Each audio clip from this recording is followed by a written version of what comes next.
Hi అండి. నవరాత్రి ఉత్సవంలో 8వ రోజు మహాగౌరీదేవి పవిత్రమైన తెల్లని రూపంలో సౌందర్యం మరియు శాంతికి చిహ్నమైన ఆమె గురించి తెలుసుకుందాం. మహాగౌరీదేవి పార్వతీదేవి యొక్క తెల్లని శుద్ధమైన రూపం. తీవ్రమైన తపస్సు చేసిన ఫలితంగా ఆమెకు ఈ పవిత్రమైన తెల్లని శరీరం లభించింది. ఇది శివుడి భార్యగా మారడానికి సహాయపడింది. ఆమె పవిత్రత సౌందర్యం మరియు శాంతిని సూచిస్తుంది.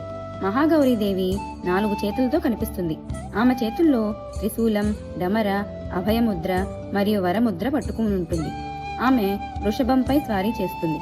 ఆమెను పూజించడం వల్ల పాపాలు తొలగిపోయి మనస్సు శుద్ధి మరియు శాంతి లభిస్తాయి. పంజాబ్లోని మహాగౌరి ఆలయంలో ఆమె పవిత్ర రూపంలో భక్తులకు దర్శనమిస్తుందని చెప్తూ ఉంటారు.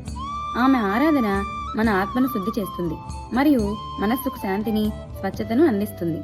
మహాగౌరీదేవి గురించి చెప్పుకుంటూ ఈ నవరాత్రి ఉత్సవంలో 8వ రోజు ఆనందంగా ముగిసింది. రేపు సిద్ధిదాత్రి దేవి గురించి మరిన్ని విశేషాలు తెలుసుకుందాం.